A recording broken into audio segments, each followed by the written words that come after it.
Hello everyone, welcome to all rounder siblings. आज हम करेंगे computer class 8 ICSE board chapter number 8। आज हम स्टार्ट करेंगे introduction to networking. Chapter number 7 तक हम ऑलरेडी कंप्लीट कर चुके हैं। लास्ट चैप्टर हमने पढ़ा था ऐप डेवलपमेंट के बारे में। आई होप आप सभी को वो चैप्टर अच्छे से समझ में आ गया है। उसके क्वेश्चन आंसर्स एक्सरसाइजेज हम सभी कंप्लीट कर चुके हैं। एंड वीडियो को जल्दी से लाइक कीजिए, शेयर कीजिए और चैनल को सब्सक्राइब करना ना भूलें और ज़्यादा से ज़्यादा शेयर कीजिए ताकि और भी बच्चों को बेनिफिट्स मिल सकें। एग्जाम्स कैसे जा रहे हैं, स्टार्ट हुए नहीं हुए, ये ज़रूर कमेंट सेक्शन में बताइएगा। कुछ भी हेल्प चाहिए, कुछ डाउट है तो आप हमसे कमेंट सेक्शन में पूछ सकते हैं। तो चलिए चैप्टर स्टार्ट करते हैं, इंट्रोडक्शन टू नेटवर्किंग। इस चैप्टर में हम क्या क्या पढ़ेंगे, नेटवर्क क्या होता है, उसके कॉम्पोनेंट्स के बारे में पढ़ेंगे, जो अलग अलग टाइप के नेटवर्क्स होते हैं उनके बारे में पढ़ेंगे, उनका डिफरेंस पढ़ेंगे, क्लाउड कंप्यूटिंग के एडवांटेजेस वगैरह पढ़ेंगे और क्या होता है क्लाउड कंप्यूटिंग, वो सब पढ़ेंगे। Way data travels around the network, एक पूरा जो नेटवर्क होता है उसमें डेटा कैसे ट्रैवल करता है उसका तरीका पढ़ेंगे। Discuss the need for protocols in networking, networking में कुछ प्रोटोकॉल्स, कुछ रूल्स रेगुलेशंस होते हैं जो फॉलो करने चाहिए, वो उनके बारे में हम पढ़ेंगे। क्लाउड स्टोरेज का यूज़ कैसे करते हैं ताकि हम अपने डेटा को स्टोर कर सकें और शेयर कर सकें, ये सभी हम इस कॉन्सेप्ट्स इस चैप्टर में पढ़ेंगे। तो चलिए स्टार्ट करते हैं। इन योर डेली लाइफ, आपकी डेली लाइफ में you come across different types of networks, like आप डिफरेंट टाइप के नेटवर्क्स यूज़ करते हो, है ना। जैसे network of roads, railway lines, canals etcetera that are use for transportation and travel. Okay, roads, railway lines और canals जो होते हैं उनका नेटवर्क जिन्हें यूज़ किया जाता है ट्रांसपोर्टेशन और ट्रैवल पर्पज़ के लिए, है ना। Communication network of telephone system which enables you to talk to anyone anywhere any time. Telephone system का कम्युनिकेशन नेटवर्क भी आप यूज़ करते हो जिसकी वजह से आप किसी से भी कहीं भी और किसी भी समय बात कर सकते हो। एक नेटवर्क यूज़ करते हो आप बैंक का, एटीएम्स का, फाइनेंशियल ट्रांजैक्शंस करने के लिए। रेडियो टेलीविज़न नेटवर्क भी आप यूज़ करते हो to broadcast programmes live across the globe. जो रेडियो और टेलीविज़न जो होते हैं वो पूरे ग्लोब में प्रोग्राम्स को ब्रॉडकास्ट करते हैं, सभी नेटवर्क्स ही तो हैं। Think about the life without networks, अब सोचो ये सभी नेटवर्क्स ना हो तो लाइफ कैसी होगी। No mobile, TV and so on, ना मोबाइल ना टीवी ना कुछ। इट इज़ अनबिलीवेबल, ये मतलब हम सोच भी नहीं सकते, इमेजिन भी नहीं कर सकते। Similarly there is a global network of computer known as the internet. ऐसे ही नेटवर्क्स की तरह एक कंप्यूटर का भी एक ग्लोबल नेटवर्क होता है जिसे हम इंटरनेट बोलते हैं। It has become an integral part of the daily life, ये इंटरनेट जो है डेली लाइफ का एक इंटीग्रल, एक मेन पार्ट बन गया है और कोविड के बाद से तो और ज़्यादा इंपॉर्टेंट पार्ट बन गया है। It is a network of multiple interconnected computer networks, ये एक नेटवर्क है जिसमें बहुत सारे कंप्यूटर नेटवर्क्स इंटरकनेक्टेड रहते हैं, आपस में जुड़े रहते हैं। Computer networks have extended the power of a computer beyond the expense of a room. Computer networks आने की वजह से क्या हुआ है, एक कंप्यूटर का जो पावर होता है ना वो और ज़्यादा बढ़ गया है, जितना एक रूम में होता है ना उससे भी ज़्यादा बड़ा हो गया है। It has transform the world into a global village, उसने, इस कंप्यूटर नेटवर्क ने क्या किया है, एक पूरे वर्ल्ड को ग्लोबल विलेज में कन्वर्ट कर दिया है। In this chapter you will understand the basic concepts of the network, इस चैप्टर में हम क्या पढ़ेंगे, बेसिक कॉन्सेप्ट्स पढ़ेंगे नेटवर्क के बारे में। तो कंप्यूटर नेटवर्क ही हम सबसे पहले पढ़ते हैं क्या होता है। Computer network is a group of computers and the other peripheral devices that are linked together for the purpose of sharing data and resources.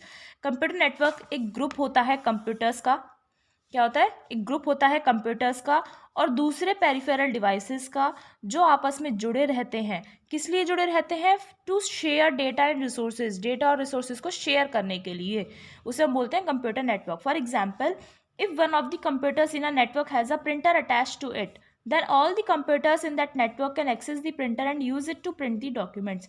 अगर एक नेटवर्क है उसमें एक कंप्यूटर के पास ही प्रिंटर है जो उस कंप्यूटर से अटैच्ड है, तो सारे कंप्यूटर्स जो होंगे उस नेटवर्क में वो प्रिंटर को एक्सेस कर सकते हैं, दैट मीन्स यूज़ कर सकते हैं और उसे यूज़ करके डॉक्यूमेंट्स प्रिंट कर सकते हैं। Look at the given picture, ये जो पिक्चर आपको यहाँ पर दी हुई है इसे देखिए।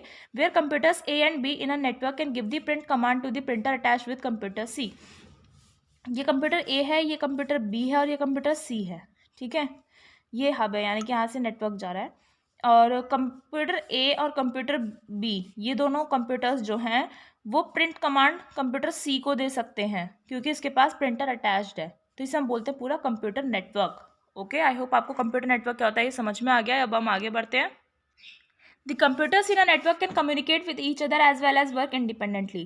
एक नेटवर्क में जो कंप्यूटर्स होते हैं वो एक दूसरे से कम्युनिकेट भी कर सकते हैं और इंडिपेंडेंटली वर्क भी कर सकते हैं। Each computer in a network is called a node. एक नेटवर्क में जो हर एक कंप्यूटर होता है, हर एक कंप्यूटर को हम क्या बोलते हैं, node. One of these nodes act as a sender that transmits the information to the other nodes in the network known as receivers. अब एक नेटवर्क है, उसमें बहुत सारे नोड्स होंगे, मान लीजिए 5 नोड्स हैं, ठीक है, यानी कि 5 कंप्यूटर्स हैं उसमें, ठीक है। उनमें से एक नोड जो होगा, पहला नोड जो होगा, वो आपका सेंडर की तरह काम करेगा। सेंडर यानी जो भेज रहा है, जो ट्रांसमिट कर रहा है इन्फॉर्मेशन को दूसरे नोड्स में, ठीक है। जो दूसरे नोड्स होंगे वो बन जाएंगे आपके रिसीवर्स। क्या बन जाएंगे? रिसीवर्स। जो इन्फॉर्मेशन, जो भी डेटा आपका आ रहा है ट्रांसमिट होकर सेंडर के द्वारा, वो रिसीव किया जा रहा है। These computers are linked with each other through transmission medium. ये जो कंप्यूटर्स होते हैं वो एक दूसरे से लिंक्ड रहते हैं through transmission medium, like cables, telephone lines, radio waves या इंफ्रारेड लाइट बीम्स, इन सभी के थ्रू कनेक्टेड रहते हैं। Let us understand a computer network as a data communication system with the help of following figure. ये देखिए यहाँ पर ये सेंडर है और ये रिसीवर है, ये नोड हो गए, ये एक नेटवर्क बता रखा है तो ये नोड्स हो गए इसके, ये एक नोड है और ये एक नोड है, और ये हो गया आपका सेंडर जो इन्फॉर्मेशन ट्रांसफर कर रहा है, मैसेज ट्रांसफर कर रहा है, ये मीडियम हो गया यहाँ पर, यानी कि केबल्स, टेलीफोन लाइन्स, कुछ भी हो सकता है यहाँ पर, और रिसीवर ये हो गया। Data communication system consist of following. Data communication system में ये फॉलोइंग पार्ट्स इंक्लूडेड होते हैं आपके। सबसे पहला है मैसेज। मैसेज क्या होता है? It is the information to be communicated. वो इन्फॉर्मेशन जो आपको कम्युनिकेट करनी है, जो आपको बतानी है, जिसमें आपके टेक्स्ट, पिक्चर्स, ऑडियो, वीडियो कुछ भी हो सकता है। फिर आपका उसमें अगला पार्ट सेंडर। सेंडर एक कंप्यूटर, वर्कस्टेशन, मोबाइल फोन या टैबलेट हो सकता है which sends the data message through the web browser, जो वेब ब्राउजर से डेटा मैसेज को भेजता है, ठीक है। फिर आता है रिसीवर। रिसीवर एक ऐसा डिवाइस होता है that receives the data messages, जो डेटा मैसेजेस को रिसीव करता है। It can also be a computer, workstation, tablet और मोबाइल फोन। रिसीवर भी आपका कुछ भी हो सकता है, कंप्यूटर, वर्कस्टेशन, टैबलेट या फिर मोबाइल फोन। फिर आता है ट्रांसमिशन मीडियम। ये क्या होता है? It is the physical path through which the message travels from the sender to the receiver, ठीक है। अब हम कम्युनिकेट कर रहे हैं, आप फ़ोन पर किसी से कम्युनिकेशन कर रहे हो, बात कर रहे हो, तो वो कहाँ से जा रहा है, वो आवाज़ जो आपकी उस दूसरे रिसीवर तक पहुँच रही है, वो कैसे जा रही है? तो वो एक ट्रांसमिशन मीडियम के थ्रू जाती है। ये फिजिकल पाथ होता है जिससे मैसेज जो है वो सेंडर से रिसीवर तक पहुँचता है। इसमें आते हैं आपके twisted pair cable, coxal cable, fibre optic cable, radio waves, ये सभी कुछ कॉमन एग्जांपल्स हैं ट्रांसमिशन मीडियम के। इसके बाद आता है protocol. Protocol specifies a set of rules that governs the data communication. Data communication करने के लिए एक सेट ऑफ रूल्स हैं जिन्हें हम बोलते हैं प्रोटोकॉल्स। विदाउट अ प्रोटोकॉल, बिना प्रोटोकॉल के data can not be exchange between the two communicating devices. अगर प्रोटोकॉल्स नहीं होंगे तो डेटा आप एक्सचेंज नहीं कर सकते हो दो कम्युनिकेटिंग डिवाइसेस के बीच में। आई होप आपको पार्ट समझ में आ गए हैं डेटा कम्युनिकेशन सिस्टम के। अब हम पढ़ते हैं एडवांटेजेस ऑफ नेटवर्किंग। नेटवर्किंग के फ़ायदे क्या हैं? Networking in computers brings efficiency, economy and effectiveness in an organisation. Computers में अगर नेटवर्क बना हुआ होगा तो एफिशिएंसी, इकोनॉमी और इफेक्टिवनेस किसी भी ऑर्गेनाइजेशन को मिलती है। तो इसके कुछ एडवांटेजेस है। जो सबसे पहला एडवांटेज है इसका, resource sharing. In a computer network में all the hardware and software resources are shared among the users of the network, ठीक है। रिसोर्स शेयरिंग आपको बताया था, ABC वाला पीछे जो हमने एग्जाम्पल पढ़ा था ना, वही बता रहा है, रिसोर्स आप शेयर कर सकते हो। तो कंप्यूटर नेटवर्क में जितने भी हार्डवेयर, सॉफ्टवेयर रिसोर्सेज होंगे, वो नेटवर्क के जितने भी यूजर्स होंगे उन सभी में शेयर होगा। The additional peripheral devices like printer, scanner, modems, fax machines etcetera can be connected to one central computer and shared among the others. बताया था ना कि एक सेंट्रल कंप्यूटर है जिसके पास प्रिंटर है ना, तो उसी नेटवर्क से और भी दूसरे कंप्यूटर्स अटैच्ड हैं। तो ये जो दूसरे कंप्यूटर्स हैं, ये इस वाले को कमांड दे सकते हैं और ये कुछ भी अपना डॉक्यूमेंट प्रिंट कर सकते हैं। तो एडिशनल डिवाइसेस आप कनेक्ट कर सकते हो एक सेंट्रल कंप्यूटर से और दूसरा बाकी सब में शेयर कर सकते हो। Also it becomes very easy and convenient to share the data and files among the users of a computer network. और इसकी वजह से ये इजी हो जाता है और बहुत कन्वीनियंट हो जाता है कि हम डेटा और फाइल्स को इजीली शेयर कर सकें कंप्यूटर नेटवर्क के यूजर्स में। इट सेव्स द टाइम, ये टाइम को भी सेव करता है, which is spent in transferring a file from one machine to another using a storage device. अब हम नॉर्मली जैसे शेयर करते हैं, तो रिसोर्स शेयरिंग इस तरीके से क्या होता है, टाइम भी बहुत ज़्यादा बचता है, क्योंकि एक फ़ाइल को एक मशीन से दूसरे मशीन में भेजना, स्टोरेज डिवाइस को यूज़ करके बहुत टाइम लगता है उसमें, है ना। तो इसलिए रिसोर्स शेयरिंग से बहुत एडवांटेज मिल जाता है। नेक्स्ट है आपका reduced cost. Cost of hardware is considerably less in a computer network as all the computer share the same hardware resources. अब एक बात बताओ, इस पूरे नेटवर्क का एक कॉमन प्रिंटर है, ठीक है, और एक कंडीशन आपके पास, इसका अलग प्रिंटर, इसका अलग प्रिंटर, इसका अलग प्रिंटर, इसका अलग प्रिंटर, तो महंगा नहीं पड़ गया, कॉस्टली हो गया ना। तो इससे कॉस्ट रिड्यूस हो जाती है अगर हम नेटवर्किंग यूज़ करते हैं। तो वो हार्डवेयर की जो कॉस्ट होती है वो एक कंप्यूटर नेटवर्क में कम पड़ेगी, क्योंकि सारे कंप्यूटर्स एक ही हार्डवेयर रिसोर्स को क्या करेंगे, शेयर करेंगे।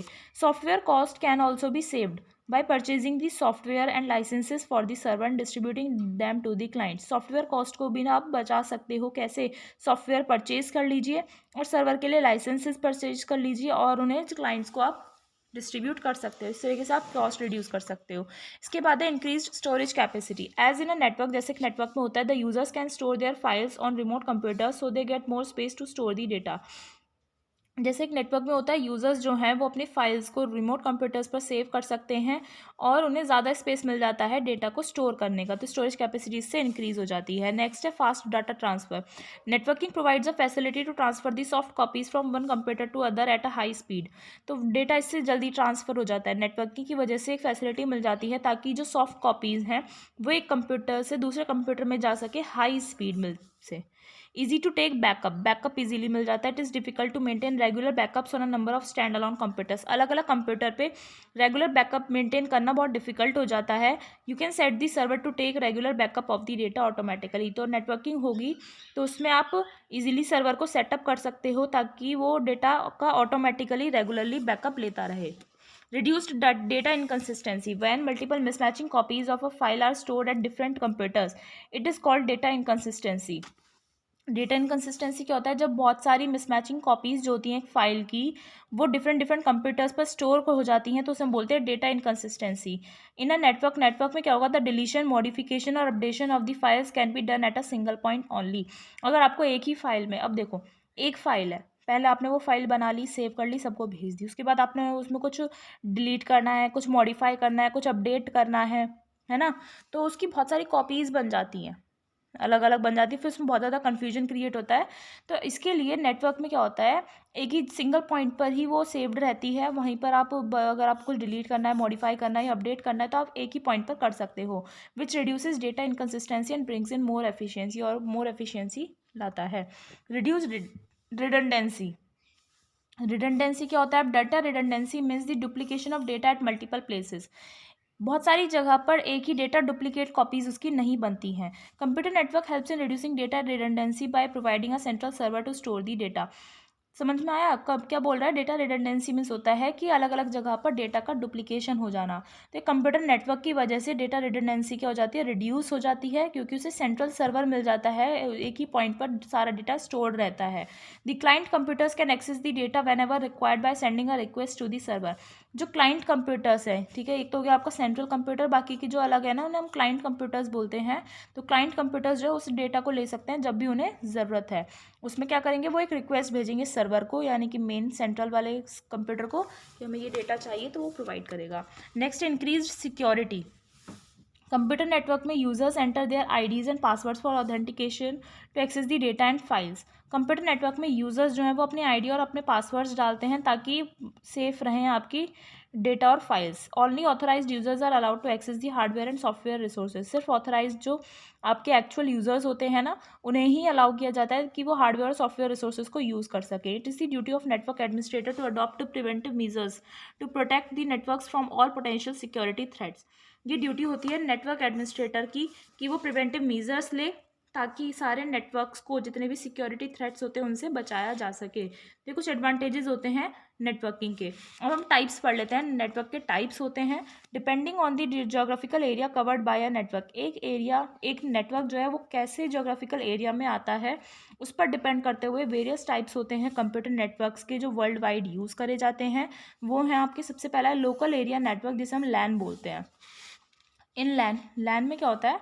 2 or more computers and peripheral devices are connected within a small area such as a room or office building।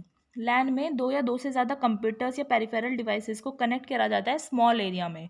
Local area small area हो गया, ठीक है, स्मॉल एरिया में ही, लोकल एरिया में ही 2 या 2 से ज़्यादा कंप्यूटर्स और पेरिफेरल डिवाइसेस को कनेक्ट किया जाता है, like room, office building. In local area network computer terminals are physically connected with wires. Computer terminals जो हैं वो फिजिकली कनेक्ट कर दिए जाते हैं वायर्स के द्वारा। The data transmission speed of a LAN is faster than वैन अभी हम पढ़ेंगे, ठीक है, वाइड एरिया नेटवर्क होता है तो डेटा ट्रांसमिशन स्पीड जो है वो लैन में ज़्यादा होती है एज़ कम्पेयर टू वैन हो गया वाइड एरिया नेटवर्क होता है जो लार्ज एरियाज़ के लिए होता है। लोकल एरिया है, स्मॉल एरिया हो गया, तो उसमें जल्दी डेटा ट्रांसफर होगा ना. Since LAN is operated in a small area, it can be controlled and administered by a single person और एन ऑर्गेनाइजेशन. अब लैन जो है वो स्मॉल एरिया में अप्लाई किया जाता है, ठीक है. तो इसे इजीली एक सिंगल पर्सन भी कंट्रोल कर सकता है और एडमिनिस्ट्रेशन भी उसका कर सकता है, या फिर कोई एक ऑर्गेनाइजेशन भी उसका आराम से उसे कंट्रोल कर सकती है. तो पहला टाइप ये हमने पढ़ लिया, लोकल एरिया नेटवर्क. दूसरा टाइप है इसका मेट्रोपॉलिटन एरिया नेटवर्क. ये पढ़ने से पहले देखो आपको यहाँ पर बताया हुआ ये लैन है, ठीक है, और इससे देखो कि एक ही छोटे एरिया में ही अटैच्ड है.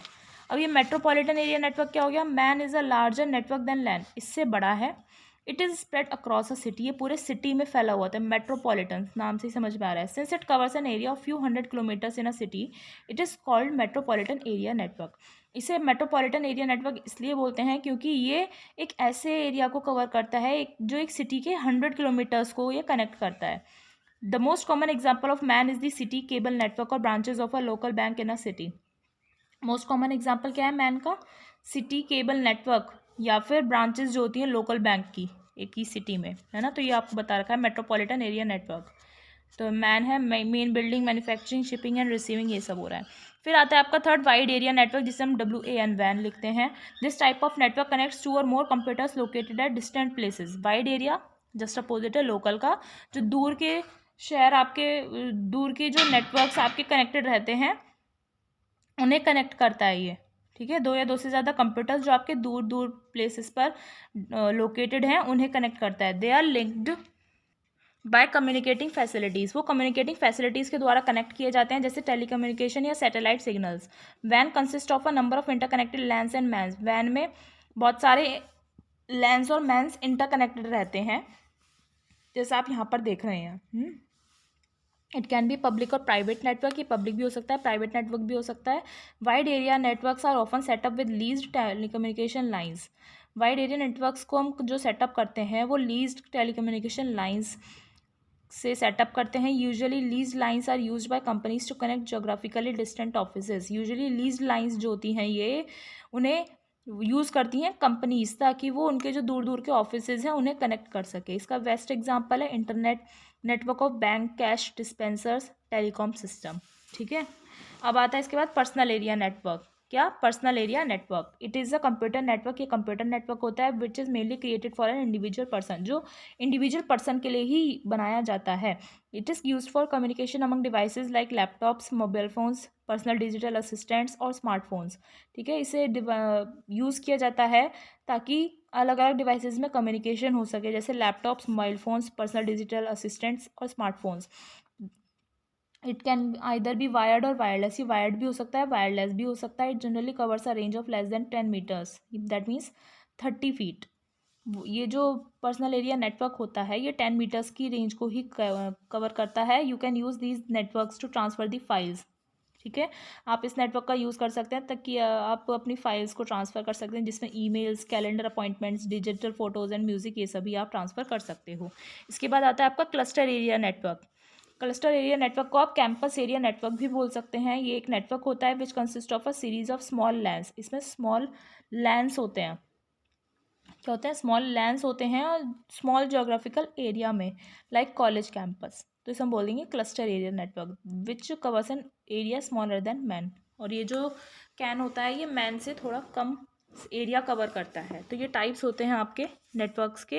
अब हम पढ़ते हैं नेटवर्किंग डिवाइसेस के बारे में. अब ये क्या होता है networking devices, these are the hardware devices. ये हार्डवेयर डिवाइसेज होते हैं that are use to connect computers और the other electronic devices together in order to share file और रिसोर्सेज लाइक प्रिंटर्स और फैक्स मशीन्स. ये नेटवर्किंग डिवाइसेज हार्डवेयर डिवाइसेज होते हैं जिनका यूज़ किया जाता है कंप्यूटर्स को कनेक्ट करने के लिए या दूसरे इलेक्ट्रॉनिक डिवाइसेस को एक साथ कनेक्ट करने के लिए, ताकि फाइल्स और रिसोर्सेज को शेयर किया जा सके. ये डिवाइस होते हैं जैसे आपका प्रिंटर्स और फैक्स मशीन्स. और भी डिवाइसेज होते हैं वो हम पढ़ेंगे. These devices work at different segments of a computer network. ये डिवाइसेज जो होते हैं एक कंप्यूटर नेटवर्क के डिफरेंट डिफरेंट सेगमेंट्स में काम करते हैं और डिफरेंट टास्क परफॉर्म करते हैं. तो सबसे पहला आपका नेटवर्किंग डिवाइस है modem. Modem enables you to connect your computer with the available internet connection over the existing telephone lines. Modem की क्या फुल फॉर्म होती है ये आप हम मुझे कमेंट सेक्शन में बताएंगे. मॉडम की वजह से आप क्या कर सकते हो, आप अपने कंप्यूटर को कनेक्ट कर सकते हो with the available internet connection. जो आपके पास अवेलेबल इंटरनेट कनेक्शन है उससे आप अपने कंप्यूटर को कनेक्ट कर सकते हो over the existing telephone lines. It converts digital signals of a computer into analog signals to enable their transmission via phone lines. ये डिजिटल सिग्नल्स जो होते हैं कंप्यूटर के उसे एनालॉग सिग्नल्स में कन्वर्ट कर देता है ताकि उनका ट्रांसमिशन इजीली इनेबल हो सके फ़ोन लाइंस के through. At the destination point पर रिसीविंग मॉडेम फर्दर, जो रिसीविंग मॉडेम होता है वो आगे एनालॉग सिग्नल्स को डिजिटल सिग्नल्स में कन्वर्ट कर देता है so that data can be understood at the receiving end, ताकि रिसीविंग पॉइंट पर डेटा इजीली अंडरस्टूड हो सके, समझा जा सके. Modems are available in 2 types. Modems 2 type में अवेलेबल होता है, internal and external. Internal modem comes as a separate part, ये सेपरेट पार्ट की तरह आता है which is installed on the peripheral component interconnect. ठीक है, ये जो इंटरनल मॉडेम होता है ये सेपरेट पार्ट के रूप में आता है जो इंस्टॉल्ड होता है आपके पीसीआई में. ये स्लॉट्स होते हैं which are available on the motherboard, जो मदरबोर्ड पर अवेलेबल होते हैं. एक्सटर्नल मॉडेम जो होता है वो किसी कंप्यूटर से एक्सटर्नली कनेक्ट किया जाता है. तो ये हो गया आपका मॉडेम. दूसरा डिवाइस है हब. हब क्या होता है? It is a networking device. ये एक नेटवर्किंग डिवाइस होता है which is use to connect all the computers in a network with each other. इसका यूज़ किया जाता है एक नेटवर्क में जितने भी कंप्यूटर्स हैं उन्हें आपस में कनेक्ट करने के लिए. इस डिवाइस का यूज़ किया जाता है. When a computer sends a request in a network it is first send to the hub by the cable. जब एक कंप्यूटर एक नेटवर्क में रिक्वेस्ट सेंड करता है तो उस रिक्वेस्ट को सबसे पहले हब में भेजा जाता है केबल के द्वारा. ठीक है, the hub then transmits that request to all the other computers in the network. तो हब क्या करता है, वो रिक्वेस्ट पहुंच गई, ठीक है, एक रिक्वेस्ट पहुंची हब के पास. हब जो है उस रिक्वेस्ट को सारे बाकी के कंप्यूटर्स में, नेटवर्क में जितने भी कंप्यूटर्स हैं उन्हें ट्रांसफ़र करता है. They check whether the message belongs to them और नॉट. वो सारे कंप्यूटर्स चेक करते हैं कि ये मैसेज उनसे बिलोंग करता है या नहीं करता. इफ़ नॉट, अगर नहीं करता then the message is dropped. अगर नहीं करता तो मैसेज को इग्नोर कर दिया जाता है और इस प्रोसेस को हम बोलते हैं ब्रॉडकास्टिंग. तो ये होता है आपका हब. ठीक है, यहाँ पर आपको साथ साथ पिक्चर्स भी दिखाई हुई हैं. नेक्स्ट आपका नेटवर्किंग डिवाइस है switch. Switch work similar to a hub. ये हब की तरह ही काम करता है लगभग. However, unlike a hub, the switch does not broadcast the message on the entire network. जैसे आपका हब आपका ब्रॉडकास्ट कर देता है सारे में, ये सारे नेटवर्क पे मैसेज को ब्रॉडकास्ट नहीं करता है switch. It transmits the message from source computer to the destination computer only by using the physical address. तो स्विच क्या करता है, ये मैसेज को ट्रांसफ़र करता है सोर्स मैसेज से डायरेक्टली डेस्टिनेशन कंप्यूटर पे करता है, सभी पे ना करके डायरेक्टली डेस्टिनेशन कंप्यूटर पे करता है फिजिकल एड्रेस का यूज़ करके. इस तरीके से switch provides a direct connection. Switch जो है डायरेक्टली कनेक्ट करता है सोर्स एंड डेस्टिनेशन पॉइंट के बीच में. As a result the speed of the network increases. इसके को स्विच को यूज़ करने से नेटवर्क की जो स्पीड होती है वो इंक्रीज़ हो जाती है. इसके बाद नेक्स्ट आपका डिवाइस है रिपीटर. रिपीटर क्या होता है? It is use to regenerate a signal. Signal को रीजनरेट करने के लिए, रीप्रोड्यूस करने के लिए रिपीटर का यूज़ किया जाता है. It receives electronic signals. ये इलेक्ट्रॉनिक सिग्नल्स को रिसीव करता है, उन्हें क्लीन करता है और फिर रीट्रांसमिट करता है उसे फिर से. Signals tend to distort. Signals आपके डिस्टॉर्ट हो जाते हैं, ब्रेक हो जाते हैं when transmitted over long distances. जब लॉन्ग डिस्टेंसेस तक सिग्नल ट्रांसमिट होता है ना तो वो डिस्टॉर्ट हो जाता है, ब्रेक हो जाता है. Repeaters are needed. इसके लिए रिपीटर्स की ज़रूरत होती है सो दैट, जिससे क्या होगा, सिग्नल्स कैन ट्रैवल. सिग्नल्स जो है वो आपके लॉन्ग डिस्टेंसेस तक ट्रैवल कर सकते हैं उसी स्ट्रेंथ से और हाई पावर पर भी, तो उसे बोलते हैं रिपीटर. फिर है रूटर. रूटर एक डिवाइस होता है which connects to different types of networks, जो दो अलग अलग तरह के नेटवर्क को एक दूसरे से कनेक्ट करता है. जैसे लैन को वैन के साथ या दो लैन्स को भी कनेक्ट कर सकता है. Apart from transmitting the messages on the network from a source computer to the destination computer. अब ये रूटर क्या करता है, मैसेज को ट्रांसफ़र करता है नेटवर्क में एक सोर्स कंप्यूटर से डेस्टिनेशन कंप्यूटर में. इसके साथ साथ router also provides best suitable route to deliver that message. Router route provide करता है, ये बेस्ट रूट प्रोवाइड करता है कि इस रूट से आसानी से मैसेज ट्रांसफ़र हो सकता है. So it helps to decrease the time of transmitting the message. तो रूटर की मदद से मैसेज को ट्रांसमिट करने का जो टाइम है ना वो कम हो जाता है, थोड़ा सा ज़्यादा टाइम नहीं लगता है. तो ये होता है रूटर. अगला है गेटवे. गेटवे एक ऐसा डिवाइस होता है which acts as an entrance to another network. Gateway gate का काम करता है कि नेटवर्क दूसरे नेटवर्क के एंट्रेंस को क्या करता है, उसे एक्सेप्ट करता है. गेटवे एक डिवाइस होता है जो एंट्रेंस की तरह काम करता है. It is difficult from a router और स्विच.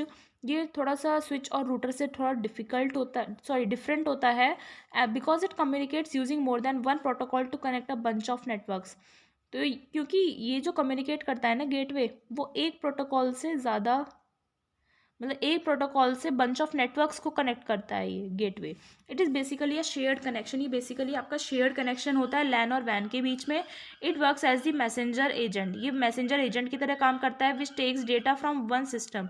जो डेटा को एक सिस्टम से लेता है, उसे इंटरप्रेट करता है और उसे दूसरे सिस्टम में ट्रांसफ़र कर देता है। तो ये होता है आपका गेटवे। आई होप आपको नेटवर्किंग डिवाइसेस समझ में आ रहे हैं। इसके बाद आपको लास्ट नेटवर्किंग डिवाइस दिया हुआ है ब्रिज। ब्रिज क्या होता है? It is a repeater. ये रिपीटर होता है विद एड ऑन फंक्शनैलिटी। इसके ब्रिज की ब्रिज जो होता है रिपीटर होता है, लेकिन इसमें एक ऐड आ जाता है आपका अलग फंक्शन आ जाता है। ये क्या करता है? It filter content by reading the address of source and destination. Source and destination के एड्रेस को रीड करके वो कंटेंट को क्या कर देता है? फिल्टर कर देता है। It is use to interconnect two LANs working on the same protocol. इसका यूज़ किया जाता है ब्रिज का, ताकि दो लैंस को इंटरकनेक्ट किया जा सके जो सेम प्रोटोकॉल पर काम करते हैं और कम्युनिकेशन प्रोवाइड करते हैं उनके बीच में। It also prevents unnecessary traffic from entering the network and reduces congestion. और ब्रिज की मदद से जो अननेसेसरी ट्रैफिक आ जाता है, यानी कि कम्युनिकेशन में जो भी डिस्टॉर्टमेंट आ जाता है, ब्रेकेज आ जाता है, ब्रेक होने लगती हैं बातें या फिर कुछ भी कम्युनिकेशन, उसे प्रिवेंट करता है। ठीक है, नेटवर्क में कोई भी अननेसेसरी ट्रैफिक नहीं आता और कंजेशन भी रिड्यूस करता है। तो आज हम यहीं तक करेंगे। नेटवर्किंग डिवाइसेस हमने पढ़ लिया। आई होप आपको समझ में आ गया है। नेक्स्ट लेक्चर में मिलेंगे जिसमें हम नेटवर्किंग टर्मिनोलॉजी को पढ़ेंगे। ठीक है, नेटवर्किंग जब हमारे पास नेटवर्क होता है उसमें बहुत सारे टर्म्स यूज़ होते हैं, उन टर्म्स के बारे में हम पढ़ेंगे। तो हमारे साथ जुड़े रहिए, सपोर्ट करते रहिए। मिलते हैं नेक्स्ट वीडियो में नेक्स्ट लेक्चर के साथ। Thank you.